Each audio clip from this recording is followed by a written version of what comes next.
ama ne bisira adamaden dɔ ka tɔɔrɔ ɲɛ a fɔra ko jinɛjuguw bɛ yan bisira o ɲɛ parce que degun caman bi adamaden sɔrɔ dɔw fankelen bi sa minnu bɛ kungo kɔnɔ b'a kalama i b'a sɔrɔ jinɛ sitana dɔw bɛ yen ni tɛmɛna o tɛmɛnɔ na i fankelen bi sa ni balila k'o ye i bɛ kɛ dagɔra ye o bɛ adamaden sɔrɔ tilegan dere fɛ a fɔ la ko karisa bɔra sisan a ko a daminɛna na dɔw wɛrɛ ɲɛ bɛ minɛ na complètement a bɛɛ ci adamaden juguw ye jinɛ juguw b'a la parce que shayatinul jinnu bɛ yen jinɛ sitanaw bɛ yen comme a silamɛw bɛ yen ni suratul jinnu lajɛ jinɛ 12 tubira alakira bolo qul hiya ilayya annahu istama'na min al-jinn mana jinɛ 12 tubira kira bolo o b'a jira k'a fɔ tubibaluw bɛ yen o dabajugukɛlaw bɛ yen o tiɲɛnikɛlaw bɛ yen adamaden tɛmɛtɔ gansan hali sa dɔw bɛ yen o de la silankolon taama man ɲi sa dɔw bɛ yen n'o tɛmɛna i sen bɛ da o nɔ na i sen bɛ funu Allahu akbar o senba nasɔn ninnu bɛ kɛ adamadenw na mais n b'a fɛ ka kisi ka bɔ ninnu bɛɛ tɔɔrɔ ma jinɛjugu o kɔnɔjugu o a kɛra wulujugu ye a kɛra fɛn o fɛn dabalijugu a bɔra sira o sira kan kana se maa ka fisa wuli ka bɔ n ka ye kɔn a mɔ e ka ومن شر حاسد إذا حسد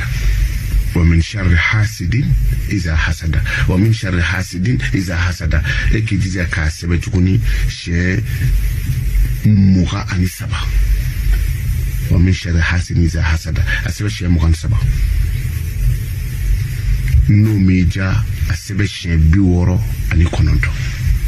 مغا أني سبا كاين بيورو أني كونندو كاين وسا نيا نشيبو ni aya in dɔrɔn de ko don wa min sharri hasidin iza hasada o dɔrɔn de ko don ni a bɔ o bɔcogo la k'i ko n'a ye bi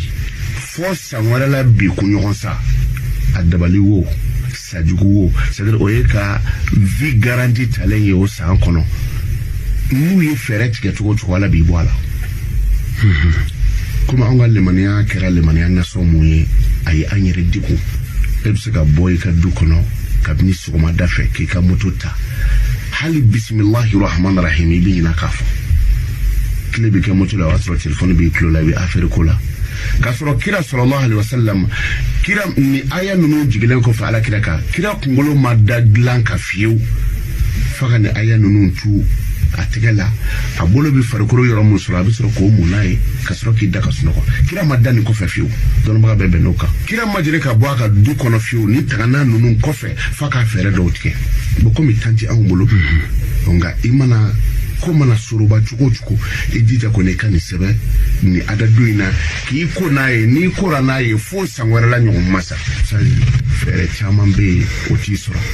parce que dabali sirilen tɛ ko n y'a kɛ karisa la kira y'a kɛ jɔnni na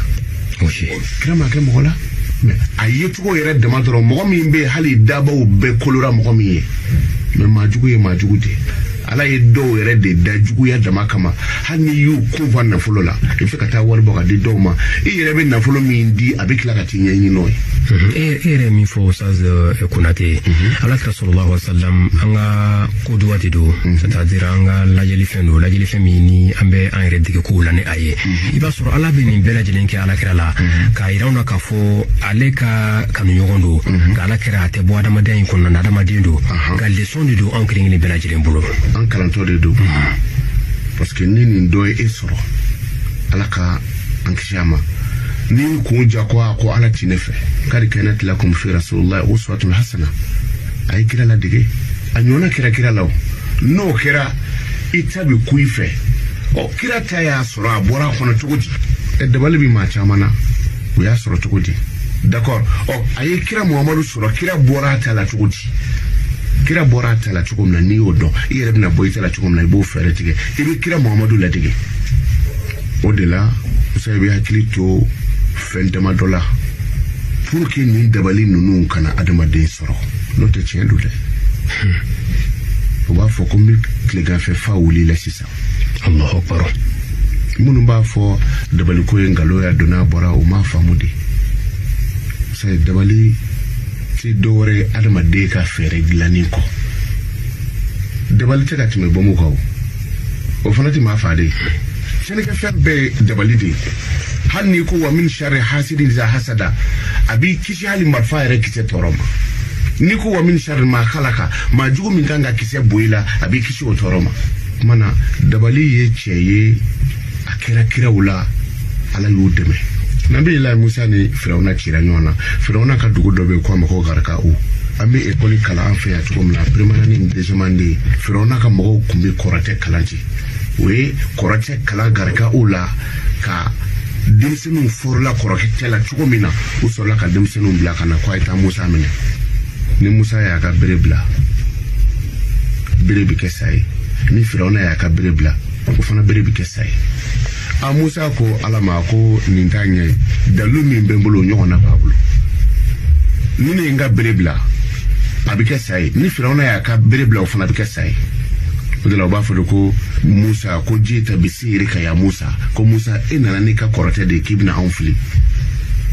Musa kamana gona ay ala wele ala kolla hannu ka bere kera sai ka daw ka dabal juguka ibina bere mi fana bla obike sai de me ka bere minu ka saudi kunu ni Musa ye bere bla bere bike sai Firauna ya ka bere bla o kera sai Musa ye kotroma bo Musa ka bere nana Firauna ka sanunun kunu Firauna jole tura akwale ka sau jokunde mana kaja kome ko Musa ka sai ale ka sabe kunungunu doma fara janyaka doma fara bonyaka ako Musa akwika korote forleto donc ala ye kiraw ni korote tigi uchi nyona ala ye kiraw deme atura utala donc dala ka fo abi otumana bi kisha matuti akira jine juguye akira chene ka fen juguye